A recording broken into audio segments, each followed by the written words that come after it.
The heart of our missions is that God will be glorified and the others will know the grace of God who has called us. Learn how God is using the lives of people like you and like me to expand His kingdom. This is Between Brothers.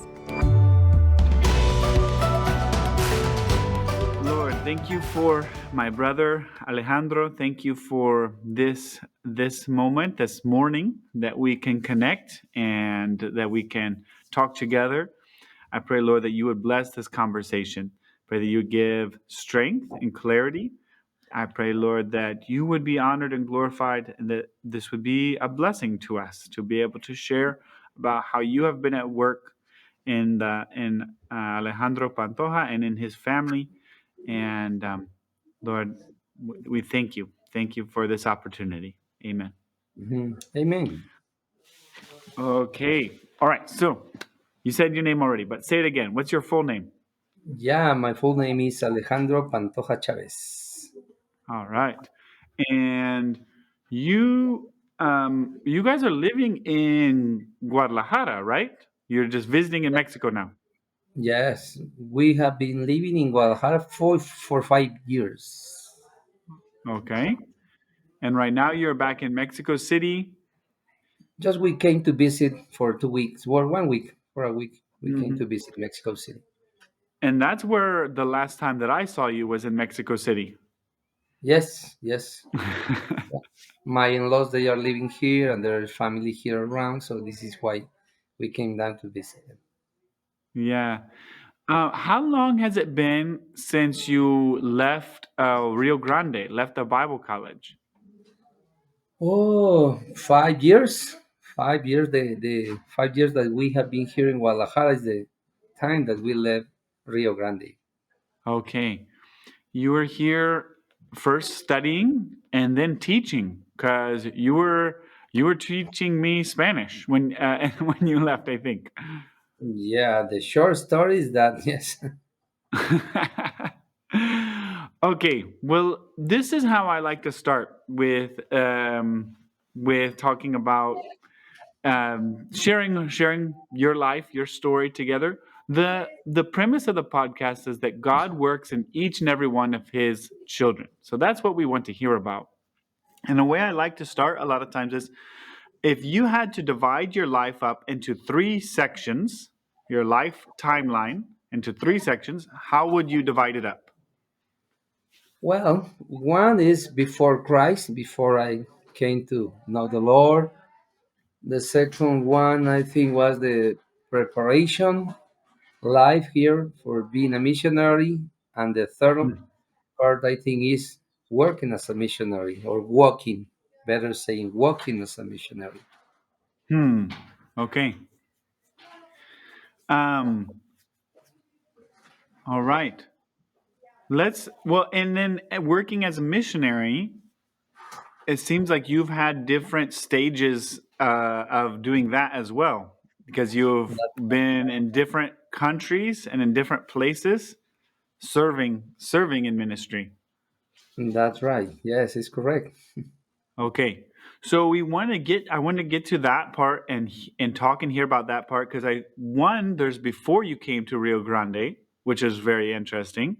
Then your time here, but then also your time after. I would like to hear about the last 5 years, what God has done in Guadalajara and what has happened. But Yeah. let's start at the beginning. How did you come to know Jesus Christ? Well, I am originally from Mexico City. I was 23 years old, so I was working as a police officer. One time I tried to kill myself because I broke out a relationship with a lady, Hmm. and in this exactly moment is when the Lord used Jose San Juan Dominga, which was my boss at that time, and I remember that he told me, "Pantoja, do you love me?" And I, well, how if I love you? What do you mean with that? If I love you? And he told me, yeah, yeah, the Bible said that we need to love each other. Do you love me? And okay, he's not a guy. It's a it's a religious man. So he Uh-huh. shared the gospel with me. I didn't make a decision at that time, But 1 week later, uh, the Lord sent another man. His name is Fabian Meraz. And Fabian Meraz started to share the gospel with me. And I think like around 1 month later, 2 months later, I put my faith in Jesus Christ because I was convinced that I was a sinner, that I need Jesus in my life, and I became a believer when Hmm. I was 23 years old. And that was so it was about your boss shared with you, but then another man shared with you, and it was about a month long of understanding the gospel and who Jesus is. Yes, yes, Hmm. because for example, my boss shared the gospel, and also always he had his Bible in his desk, Hmm. and he left to another place, and I stay in the place that I met him, and always he had his Bible there. So he gave it to me, this Bible. So I start to read the Bible like any book. Hmm. So when Fabian Meraz came in and he saw me that I was reading the Bible, this was the first question: do you read the Bible? And I say yes. And he saw that I was reading the Bible, but Jesus was not in my heart. So this Hmm. is why he opened the Bible in John chapter 3, when Jesus was talking to Nicodemus. And he starts saying, okay, reading this chapter, and later on I come back and I can talk about it. So this is Wow. the way that he used starting, and he keeping me asking me question. What do you understand? What does it mean for you this? And just Hmm. the Lord catch me in that way. Like many times I say, I don't know, but just repeat Hmm. a few parts of the Bible. Like yes, but Nicodemus needs to born again, right? And just I repeat that. I say yes, but what does it mean for you? And I don't know.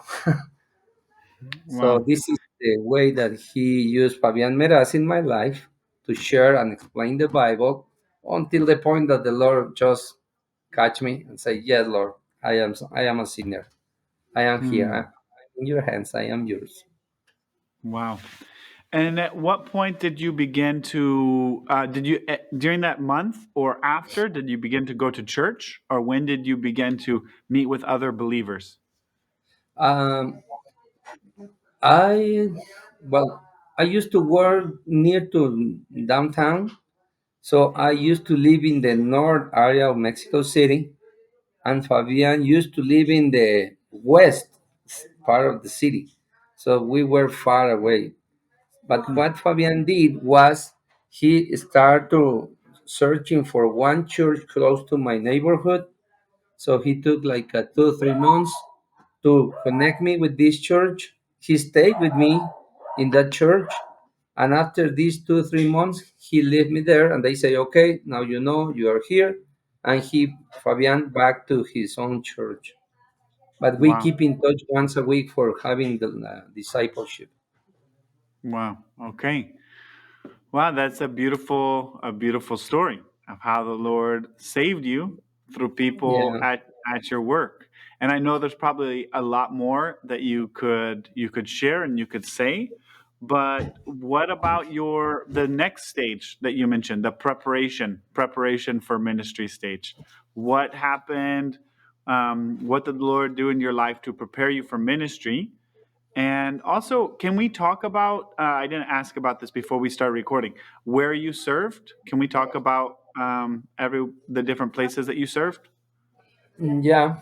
Yeah. I mean, well, I was just here in Mexico City. I was in the police force at that time, and I I was taking the discipleship with Fabian, and I started sharing the gospel with my partners. So in that way, I started serving the Lord without knowing that I want to be a missionary or anything, Mm, because this was the way that Fabian shared. Like, okay, if the Lord allowed us to know Him, we need to know others that they give them the opportunity to know the Lord too. So in that time I start, and I went to Guadalajara in 2000 for a conference, missionary conference. And I want to know, because I came from a Catholic background, I want to know what is one believer, what does the believer do, what the believer looks like. I want to know everything about the Christian life. Hmm. One of these part is like they uh, do a missionary conference in Guadalajara, which is like 300 miles north from Mexico City. So I attended to that conference, and the Lord touched my heart for being a missionary there. Hmm. So for that, do you remember Chuck Top? Mm-hmm. Chuck Top is a friend that an American missionary too, here living for 30 years in Mexico City. He invited me 2 times to go to the Seminario Bíblico de Puebla, two Hmm. hours south from Mexico City. But many times, well, these 2 times I told him, no way, I am sharing the gospel with my partners, the people around me in the police force. What I need to go to a mission, to a seminario? I cannot. Hmm. But in that missions conference missionary in Guadalajara, the Lord touched my heart to serving Him for being a missionary. So the next step was that Chuck Top asked me again, "Are you ready to go to the seminario?" And I Hmm. say, I don't want it, but the Lord leading me that way. Hmm. This is why I left my job for being a police officer after 10 years. And I went down to the Seminario Bíblico de Puebla. And there is when I start to study for being a missionary. And the program is that, for example, we took 1 year. And after that year, we went to the mountains, for example, to practice what we learned in that year. So Okay. we were with the indigenous people in Veracruz and Puebla, serving Oh, them, okay. sharing the gospel, teaching them, disciple them for 1 month. For 1 month. And it was in the mountains because that's where the indigenous people lived? Yes, yes, and Okay. especially because the program say, okay, you want to become a missionary, you need to be what those missionary does.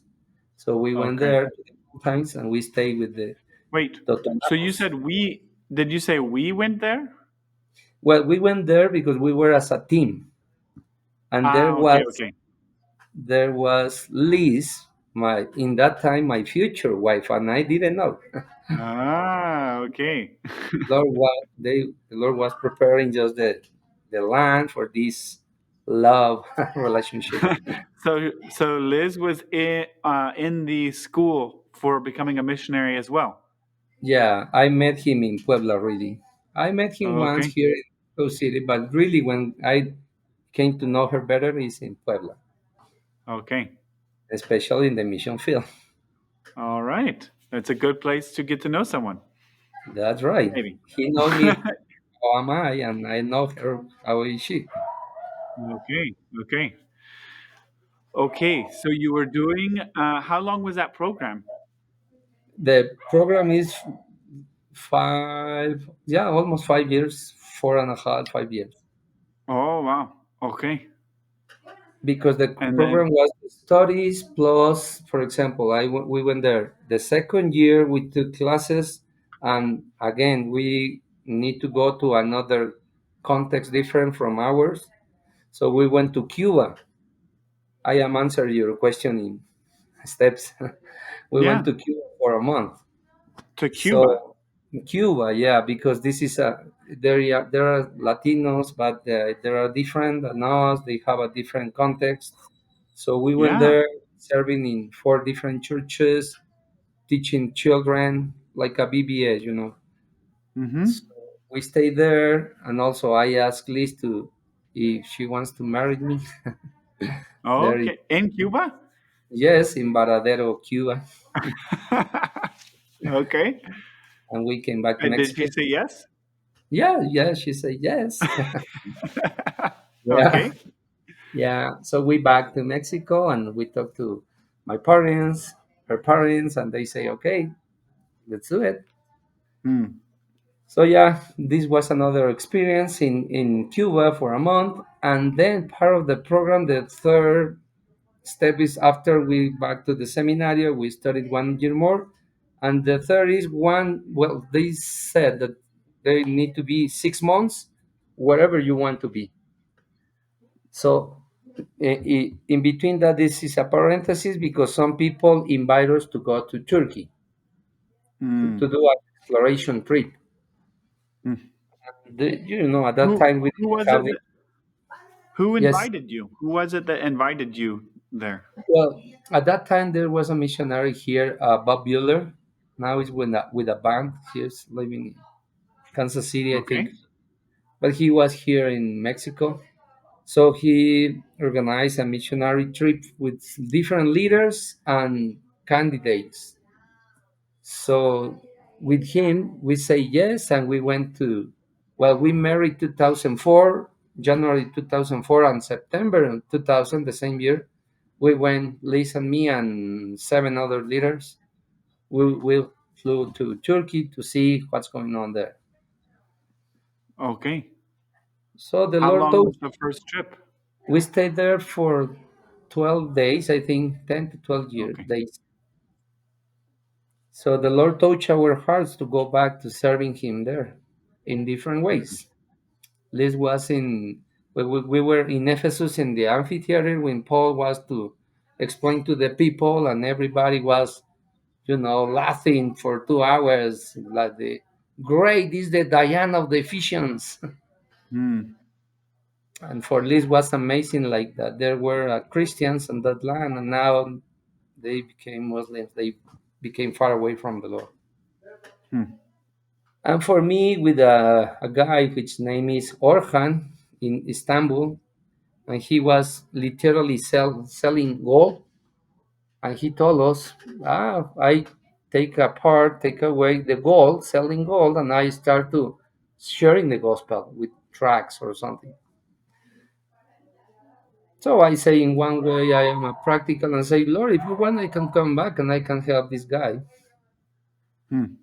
So we back from this missionary trip, and we explained to our church, our sending church, and different partner churches, and they say, all right, we want to support you.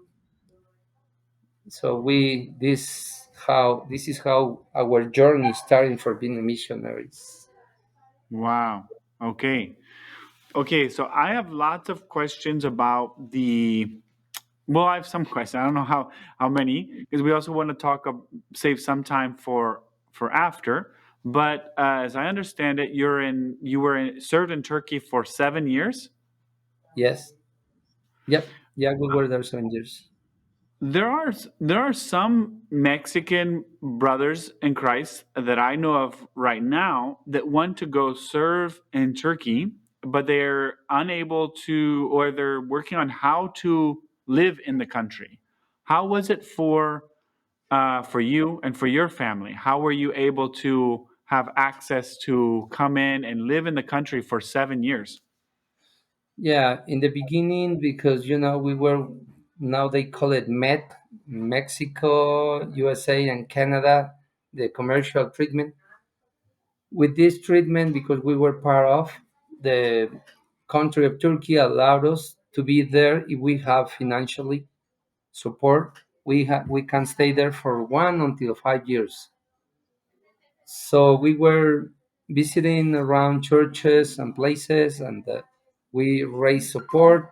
And with that support, also we went to Turkey in 2009, April 2009. So with that money, well, one of the brothers there advised us, okay, if you want to come here, it's good, not just the monthly support or the budget, but you also need one time budget for furnish, yeah, buying furnish for your house or Mm-hmm. house. So we saved some money for that, and with that money, we went to Turkey with an 1 month resident visa. And once we were in Turkey, we went to the police office, and they allowed us to stay there with the financial money. We put it in the Turkish bank, and they allowed us for 3 years. Oh, great. After that, we applied year by year, year by year stay there showing financial support just for 1 year. Okay. This is how we did it. Okay. And this is the part of our staying there. But the everyday life, the Turkish ask us who you are, why you are Mm. here for. So Mm. suspicious kind of. So Mm-hmm. I before I moved to Turkey, another lady advised me to take a diploma for became a Spanish teacher. So I took it, and with that I started teaching Spanish. Oh, in Turkey. In Turkey, I started teaching Spanish, and this is why when people ask me who you are or what are you working in, oh, I am an I never and it's like a kind of a tricky game there, like a who you are, what are you doing there? But my Mm. answer always was I am a Spanish teacher, Mm. and I didn't lie because I have a diploma for being a Spanish teacher. Okay. Okay. How long did it take you guys to learn Turkish, to learn to communicate? For being comfortable talking between 2 to 3 years. Okay. Okay. So, yeah, and I know later, whenever you were helping me to learn Spanish, I felt that Mhm. you had so much experience in learning languages, and it was very useful because you had struggled already through learning English and learning Turkish. So you were very, very kind and very helpful with us trying to learn Spanish. But to continue on with these 7 years before we go past them, what was the hardest part of that time serving as a missionary in Turkey? And what would you say was the fruit that you saw? Or what did you see God doing in you and through your ministry during that time? Well, maybe the hardest part was when my second daughter born. Damar is born there in Turkey, and I didn't know about the change of the weather because here in Mexico City is not too many changes. So once we went there, and Damar is born in January, very cold weather. So for some reason we took her out, and she I don't know how to say bronchoaspirated. The lungs they got an infection or something. Like So bronchitis? yeah, kind of bronchitis, but several Hmm. bronchitis. She was Hmm. just 2 weeks, and we were just praying and crying and say, "Okay, Lord, you give us this daughter, and will you take care or what?" So Hmm. this was the hardest part, also because we didn't been able to speak enough Turkish, Hmm. and the system, many things are around. For example, the language is one. The other part is like we didn't notice the health system there. For example, Yeah. we went to different drugstores to apply a shot because she need to take like 10 shots. So we went there and they say, no, no, we cannot. We went to another, no, no, no, we cannot do that. No, the other, no, no, we cannot do that. We went to a doctor, a friend doctor, a Christian friend doctor that we have, and he said, no, no, no, I cannot apply this. So for us, really like, what are we going to do? And the Hmm. doctor that received the Damaris when she born, she said, no problem, just go to the go to the hospital, and I will let them know that they will apply the shot for Damaris. One shot was Hmm. in the morning, one shot was in the afternoon, and we went there, and also because of that we didn't have a car, we pay a taxi there. Hmm. And for Mexican, just to having an idea, was very expensive Hmm. because at that time 1 lira, Turkish lira, was 9 pesos. So we pay like 500 pesos for taxi in the morning, Wow. 100 in the afternoon. For a Mexican, this was such a bunch of money. Super expensive. Yeah. So this was part of our hardest I think our hardest situation there in Turkey. And the fruit that we saw there, well, we started sharing the gospel. I mean, Liz and me, we love to be this, keep in touch with people, be kind, be disciple, or disciple people. So we started to go to the parks, playing with our children, and through that we make some friends.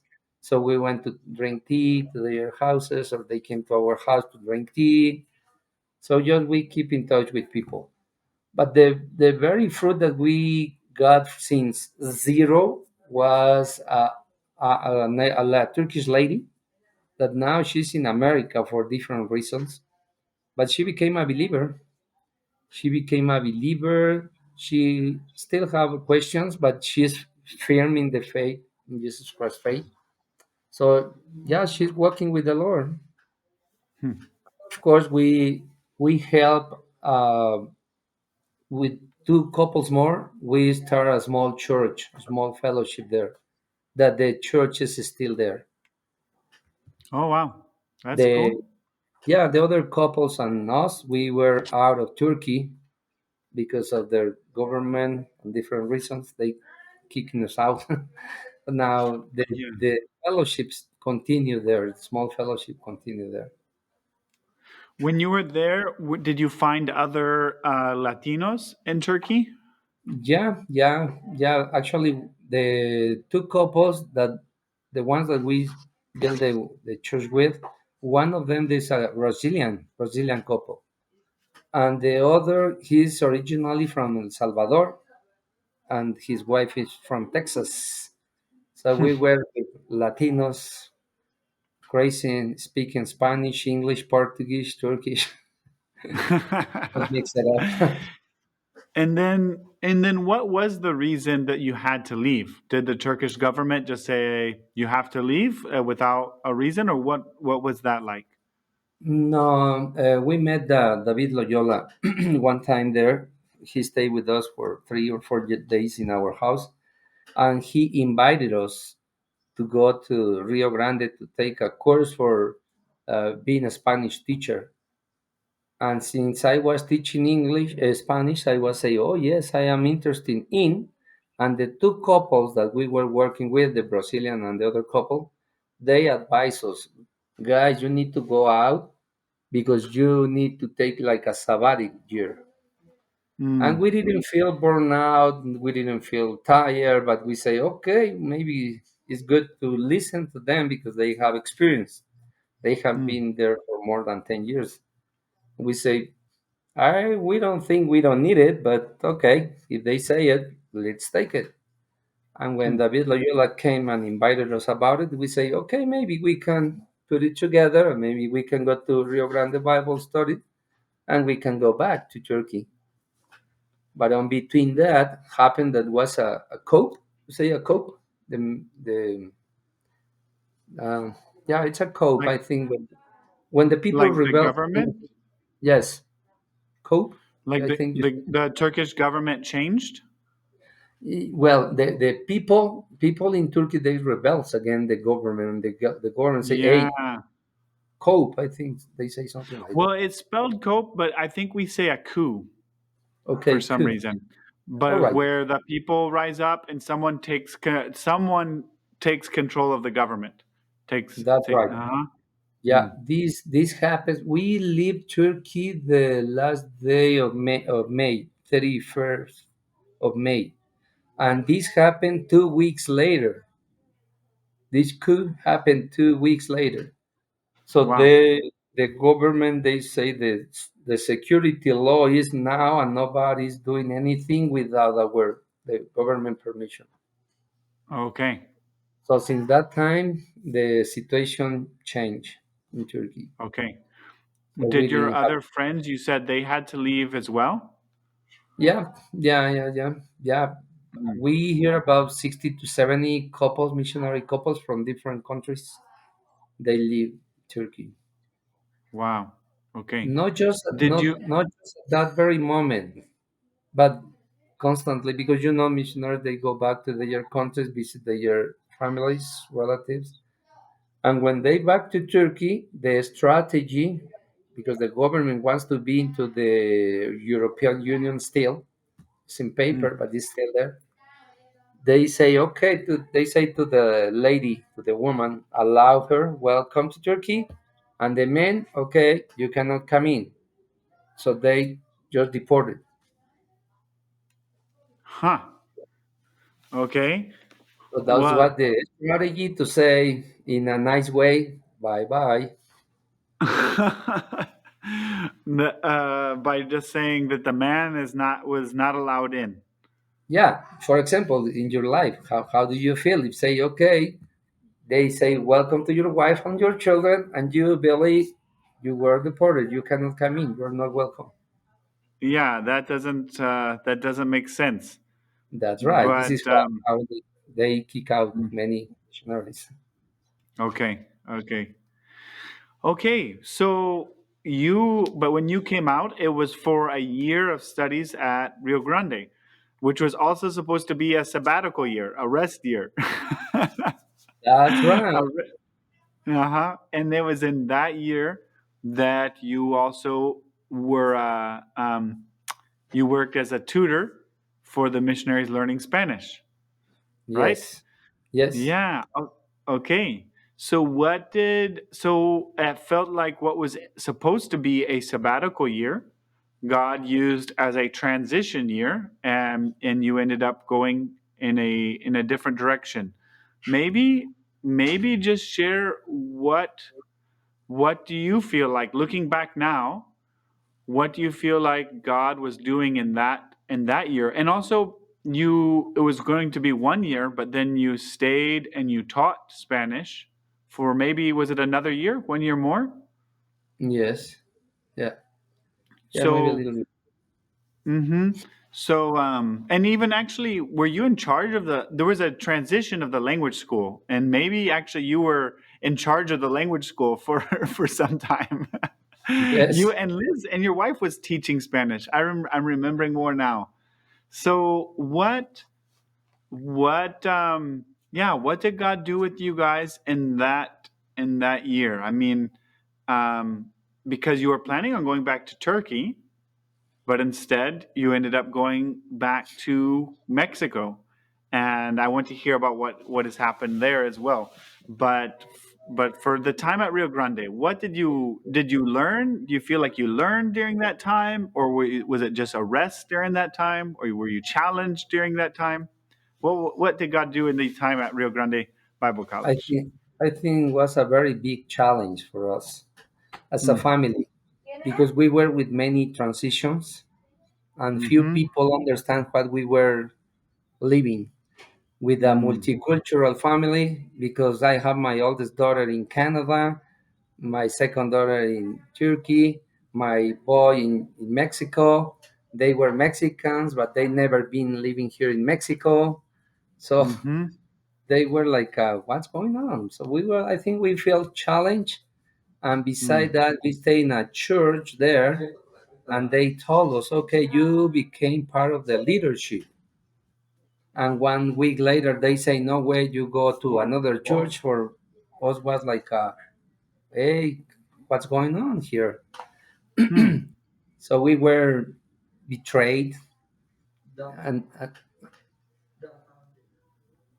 yeah, so yeah, I think we were challenging. And then in the Rio Grande, these many changes. My hope was to stay next to many Gutierrez, learning from his just long experience. And Mm-hmm. they off. He left like okay, and now they say now you stay here, and okay. So who is my boss? Okay, David Love is my boss, but another people say do this, do that. And we were like Mm. in a very tiny line, like what we need to do here, what's going on here. Mm. And at the end, for example, we apply for our work permit visa there, and he passed away, Lalo Calleja, and he said no. And we were with our children on the middle of school, and I say maybe we can apply for our work visa for being missionaries, and I think we'll be valid in front of the government, and we are not lying. and he told us, no, no, we are not Mm, playing. You are there in the ICS, you need to stay there, and the government don't allow. So because of that, we have two options. One is just to stay there and see what's going on, or the next one is go back to Mexico. hmm, We say no, we don't want to stay illegal there. Illegally, no, hmm, we don't want to stay there. So mhm, we decided to go back to Mexico, and we start praying. Okay, Lord, where in Mexico? Because there are like two, three places that they want us to stay, but we say we don't know yet. And this is how we decide to come down to Guadalajara. hmm. Okay.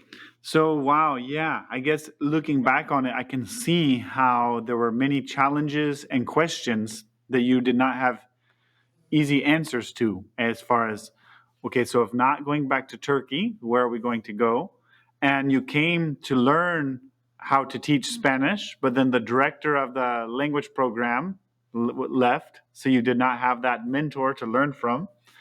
And then yeah, with the religious visa, I guess the the counsel from Eduardo Calleja was that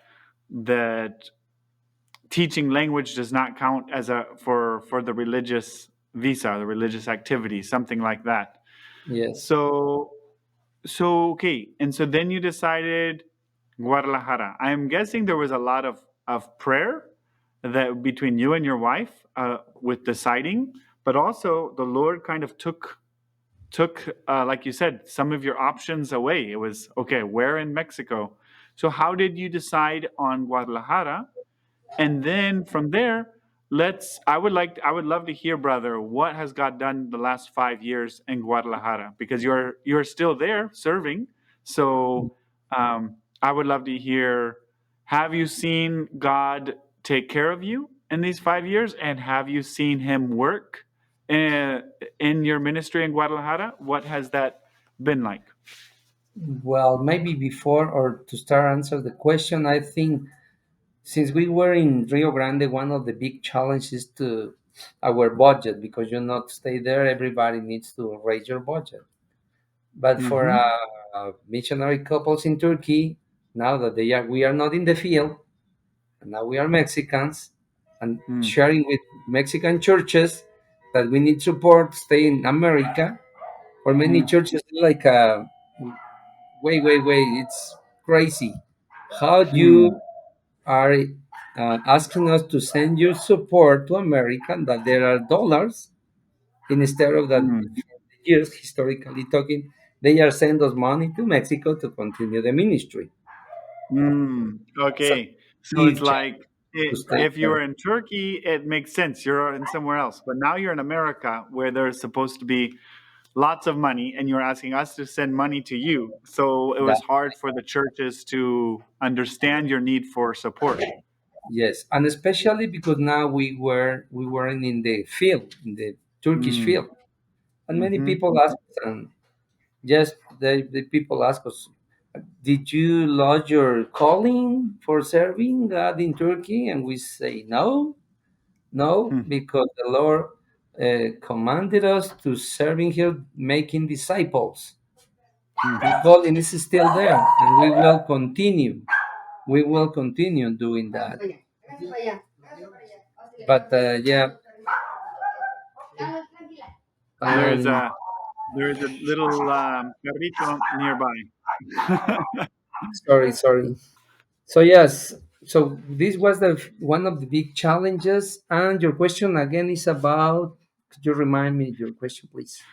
How did you decide? How did the Lord lead you to Guadalajara instead of Mexico City or another place in Mexico to serve? How did He lead you to Guadalajara? And have you seen Him provide for you and take care of you and use you in Guadalajara these 5 years?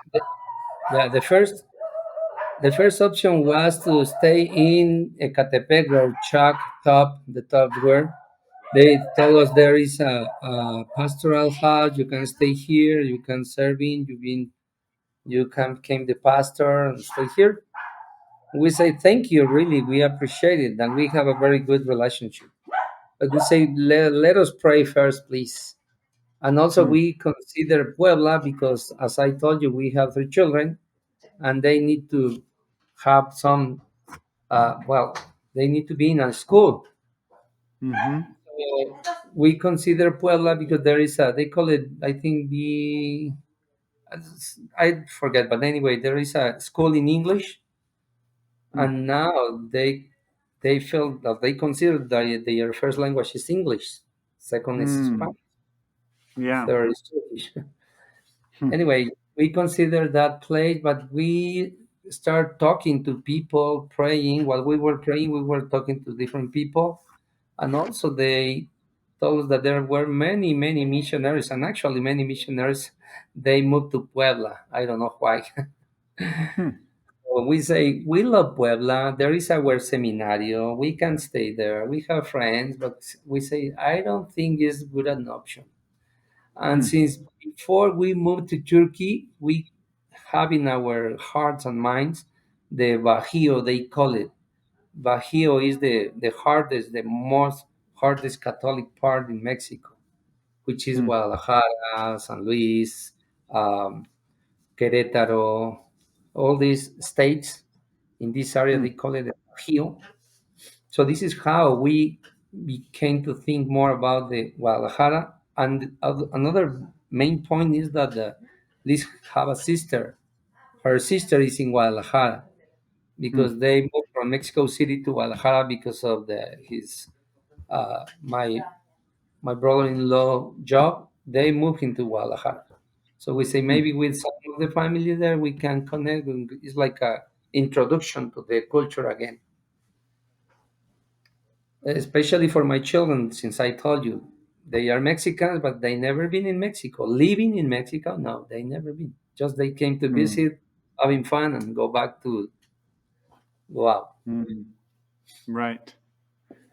So that's how you decided on Guadalajara, and Yeah, then what happened? Where did you join a church after a while? I'm guessing there was a transition period, but then yeah, did you begin working in a church, or did you begin working another job while also serving? How yeah. has life been?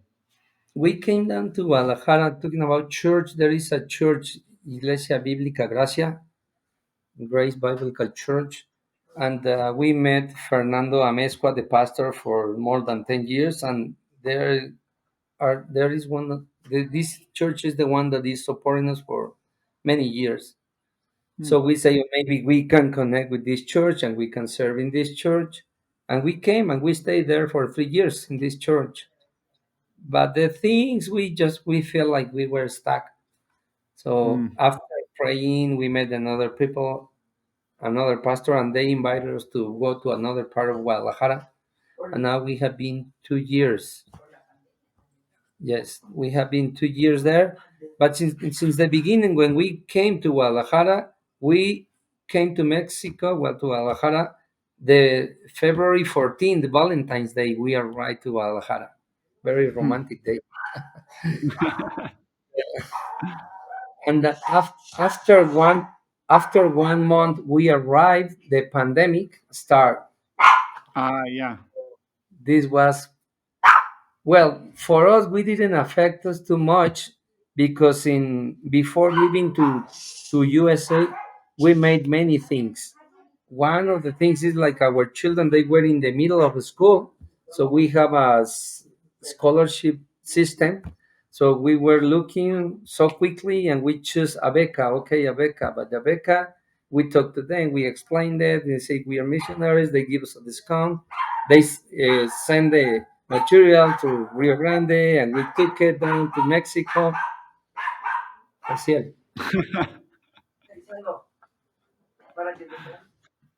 Sácala, por favor.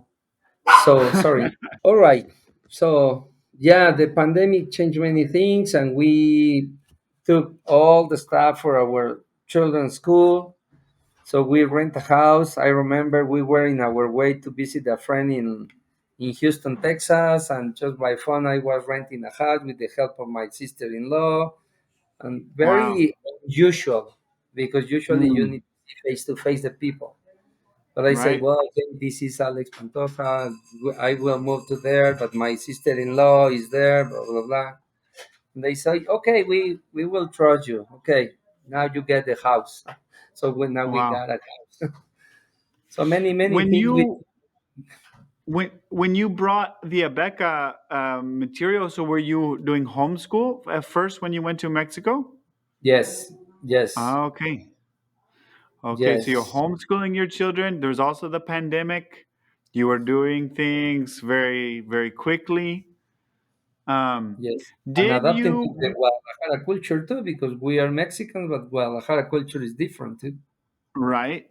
And like you mentioned, I have heard that it is very Catholic. It is a very Yeah, Catholic culture. yeah. Um, when you went to Guadalajara, did you get a job or did you continue working full time in ministry with support from others? How did the Lord provide financially? At this time, we still have some supporters, so we have good enough money. I mean, not too much, but they're good enough for being living there. But like maybe around a year, our budget went down, down, down, down, because Mm, again we are missionaries, but we were not in the field. So right. because Mm-hmm. of that we went down. So Liz went to she find a job for continue with our expenses, and she worked as an English teacher, and Okay. we continue that way. Plus the support that we receive still, and after that we have the necessity that I need to work too for Mm, taking care of our family. So Liz and me, we still we start working in a Christian school. The Lord opened a door in a Christian school here, and we started working there, and our children they were there as well, and they give us a scholarship. So we have like established little bit established our situation. mm. That's good. That's good. Okay, so the Lord provided in that way for finances, for schooling for your children. How is your family doing? Are they? I'm guessing they're growing a lot bigger than last time I seen them. Yeah, of course they are growing a lot. I think they are learning the culture, but I am really glad with the Lord that they are working with the Lord. For Mm, example, one of the challenges that we not struggle, but we confront to was that my oldest daughter, she doesn't want to move to the church that we are in now, because the mm, first one, Iglesia Bíblica Gracia, we were there for 3 years, but she told us, I don't want to move with you to the next church. So mm, for us, it's like, oh, what are we going to do? And we mm, talked to her, okay, you can stay here for a few months. If this is working, you can stay there and continue. No, you come back to follow us. So mm, yeah, it was a very good, I think, good decision, because now she decided being baptized by herself. She is mm. taking Wow. children, teaching some classes to the children. So she is involved in the youth group. So Wow. this is by herself, and this is what we are doing on our children, that they follow the Lord with all their hearts, whatever they do. Our main point is that they became missionaries, because many people ask, oh, they became a missionaries too. We say we don't know. Our main goal is that they love the Lord and they serve Him Mhm. whatever the Lord allows them to do. Yeah. Praise the So Lord. Oh, they are okay. They are walking with the Lord. Hasiel and Damaris as well. They are walking with the Lord too. hmm. Are you aware of the other Rio Grande Bible College alumni or graduates that are also working in Guadalajara? Because I think the main ones I know of, well, I think Jorge or George and Madai are there. And I think there is a church plant.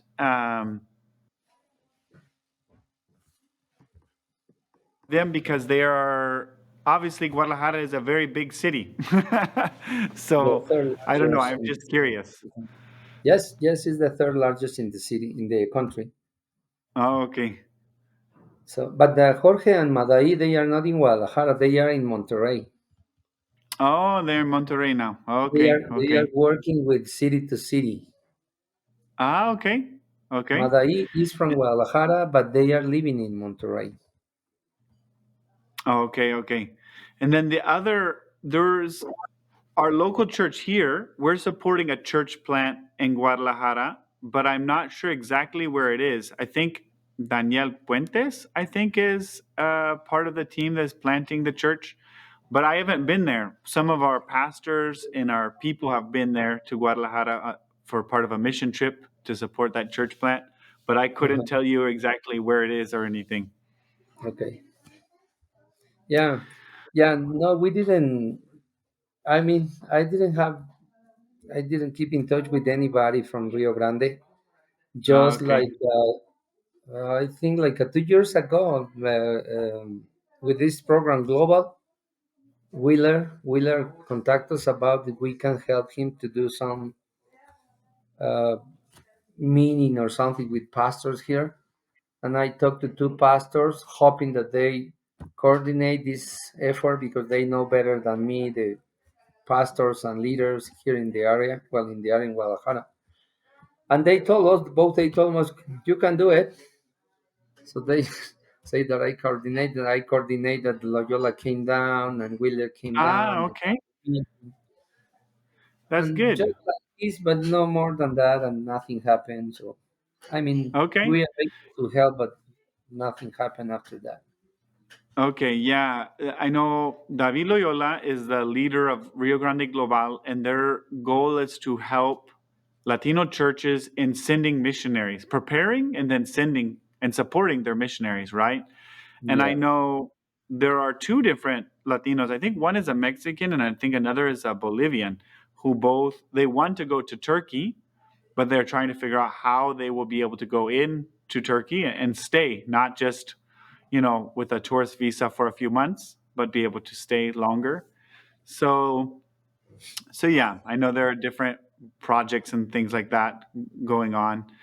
But to wrap up, brother, for you, how are you? I guess my question, as far as like me being curious, is: are you content with what the Lord has given you in Guadalajara and where you're at, and do you feel that at some point He will lead you somewhere else, or is this the place where He wants you, the place where He wants you to stay? So we want to stay. We want to stay in Guadalajara, but actually came to us two invitations. One is to the USA, and we are praying, and the other is to another city south of Mexico. So Hmm. we feel like we will stay in Guadalajara, but we don't want to be close. Like, okay, Lord, whatever you want to lead in us, and this is how we share with our children too. And they say, Daddy, we are open. Wherever the Lord leading us to, we will go there.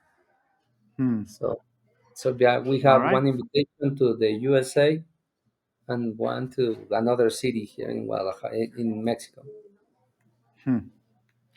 Yeah.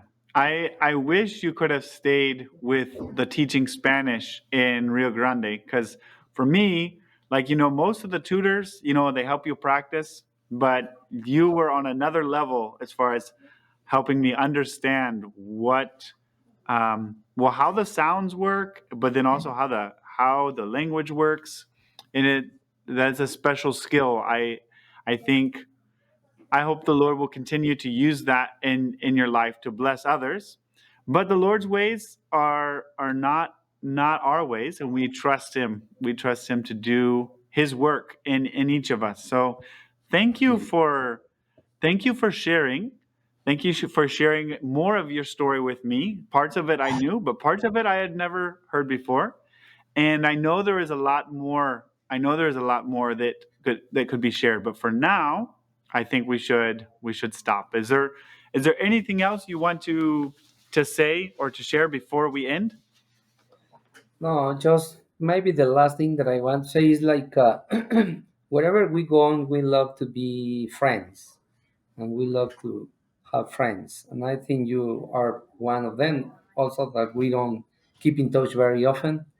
But yeah, we love to be with friends, and we know here in Turkey and in Canada and in other places, we still have friends that are still there. Mm. All right. All right. Praise the Lord. Thank you. Thank you, brother. And God bless. God bless you, and say hi to your family, please. This podcast is a part of Rio Grande Bible Ministries. If you want to learn more about the Bible College, that's in Spanish, the language school to learn Spanish, the radio station, or Bibleville, or any of the other ministries of Rio Grande, find us at riogrande.edu. That's our website, riogrande.edu. And if you want to interact with the podcast, if you want to ask questions, give us feedback, you can find us on Facebook, Instagram, and YouTube, searching for Entre Hermanos. Make sure to add Rio Grande to your search, and we will be the first ones to show up. Thank you for listening to our podcast, Entre Hermanos, which means Between Brothers.